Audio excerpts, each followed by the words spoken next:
Hi, this is JackWiant with CredibleInformation.com, and we have the privilege once again to be at the Pasadena Playhouse, where we've just seen a fabulous show, and we're here with the author of the work, Jeanne.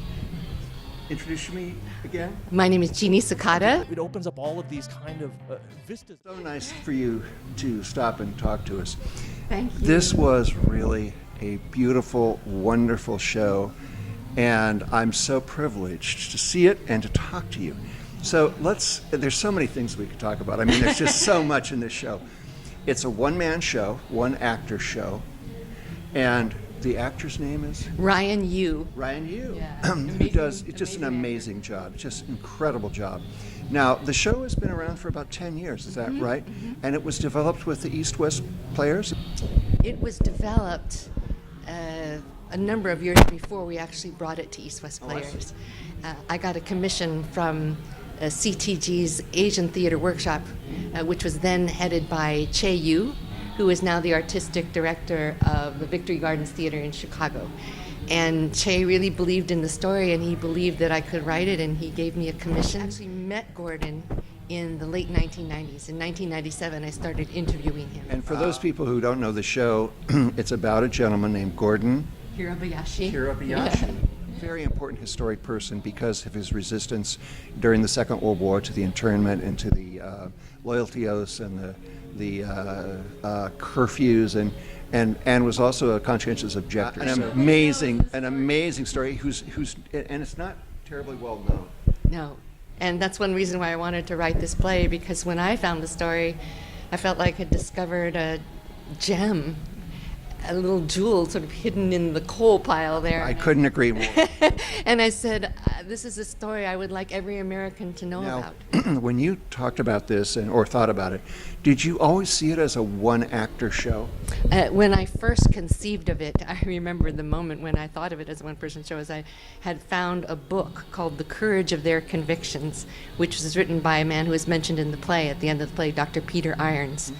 And he had written a book with a chapter about Gordon's case. And there was a photo of Gordon right there in the book. And I had never seen this photo. It was of the young Gordon. And I looked at it and I immediately thought of all the people that he encountered on this amazing journey of his through America and through American history. And at that time, which was in the 1990s, one-person shows were not as common as they are now. They were a newer art form, and I thought, wouldn't that be a fascinating way to tell the story? Because you would have Gordon in his mind traveling back in time and leading us through his journey and becoming and physically embodying all the people he encountered in his memory. So from the very beginning, you really saw this as a one-person show. I did, and I tried it in other formats, a multi-character play, and I worked on a screenplay, which I hope to finish in the future, but I kept coming back to the one-person show idea because it seemed like it had the most power and that first inspiring moment. And also, there's a couple other reasons. One is that it's rare for an Asian American actor to get to show the virtuosity that a lot of Asian American actors have, but rarely have the chance to show. So I thought it'd be great to have a show where, an Asian American actor could show off everything he could do. Well, I couldn't agree with you more on this show. It's a phenomenal show, and it really is a tour de force of acting. Yeah. And he's wonderful. He's great. Well, and you mentioned a screenplay, which was one thing I was going to ask you. Do you see the work being made in a film or as a multi-character? Well, a lot of people have suggested and urged me to try and write a screenplay. I am actually more familiar with the world of theater because theater is my first love, and it's where I feel most at home. So I knew that I wanted to write a stage play. I knew that. Got to go to the politics of the play. Now, the play is 10 years old. And a lot has changed in the last 10 years, to say the least. How is the play different now in the political situation we have now than it was 10 years ago? Well, 10 years ago, it actually wasn't as political as it is now. What happened was back then I was trying to write the story purely from Gordon's perspective. In other words, he's going through this journey, these orders come out, how does he deal with them? And at first, it was just a story about the young Gordon Hirabayashi. And my mentor, who gave me the commission, Jeanne Yu, one of my many mentors in writing this play, told me that he thought it had to have the perspective of the older Gordon. And he thought it should start out with the older Gordon reflecting back on his younger self and what he went through in his college years. And so I took that suggestion. I'm really glad I did, because it gives the play a scope that it wouldn't have had otherwise. But when I wrote it, it was from that very personal perspective.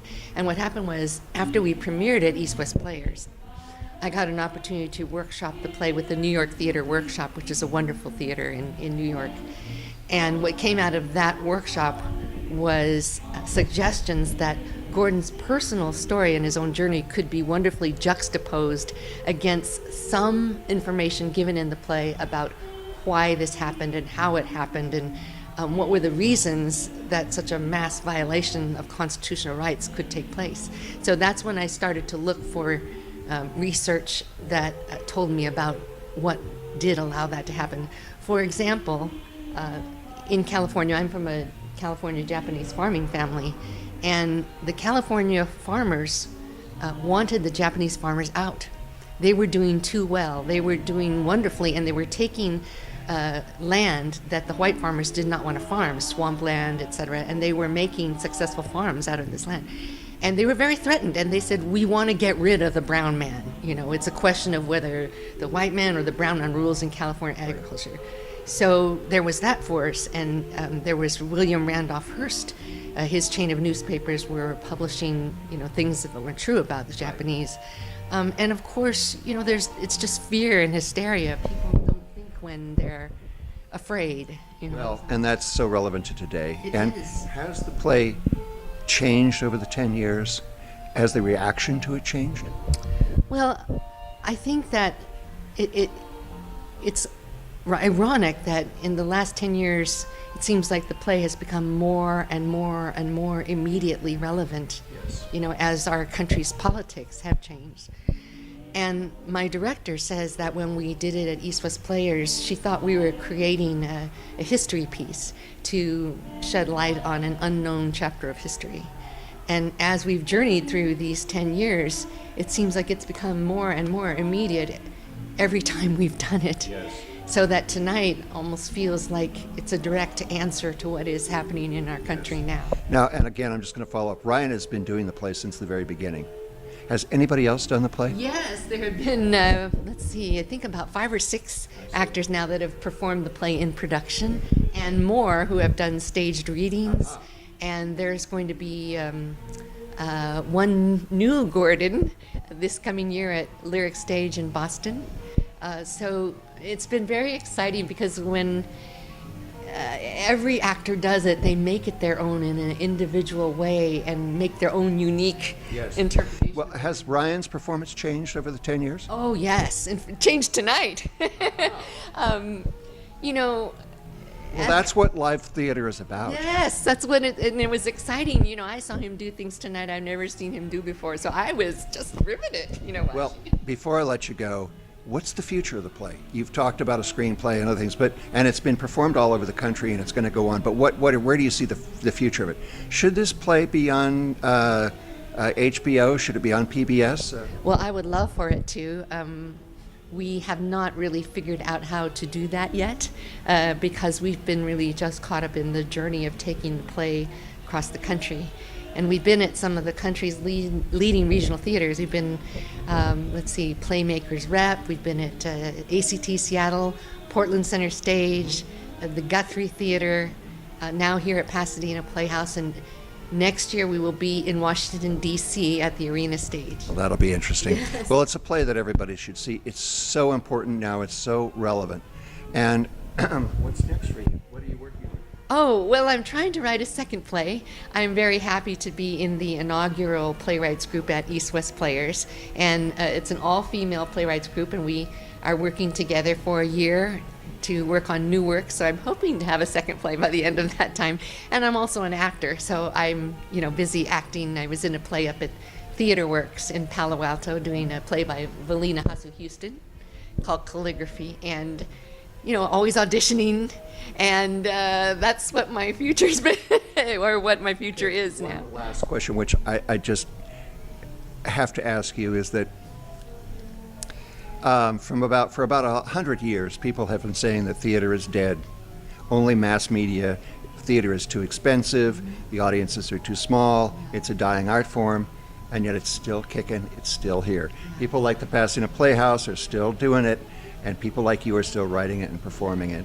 And what do you see as the future of theater? Are we still going to see this?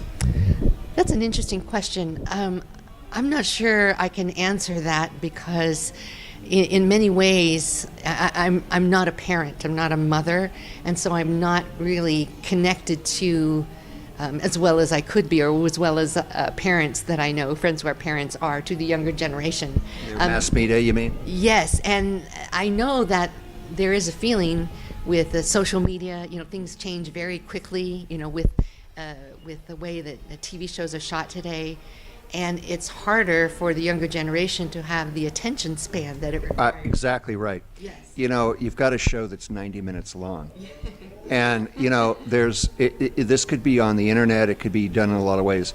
But I don't think the internet is the right media for somebody to spend 90 minutes listening like you have to do to see this. And that's what live theater is. I think if it were going to be on the internet, it would be told in installments. And that might be a way to do it. Yes. There are many amazing details I had to cut from the play because of time constraints. Many amazing stories. Gordon was a great storyteller, and so there were so many stories he told that I couldn't fit into 90 minutes. Is the play source material mostly your interviews with him? No, actually, it's a variety of sources. I did interviews with Gordon, and other people did interviews with Gordon, which I drew from. Gordon wrote articles that I drew from himself, and I also drew from his letters. There's an amazing collection of letters that he wrote to a friend from prison. And after he got out, she donated all these letters to the University of Washington. And also books about the internment years and interviews I did with Gordon's friends. And so I drew from a lot of sources. Well, your handlers are demanding your presence, and I appreciate so much taking the time out of your busy schedule for doing this. It's wonderful. I can't stress how wonderful this play is. It's something that's so important today. It's so relevant, and just a smashing, wonderful performance. What can I say? Thank you. Congratulations, and the best of luck in all your endeavors in the future. We'll be Thank watching you so and much. so much.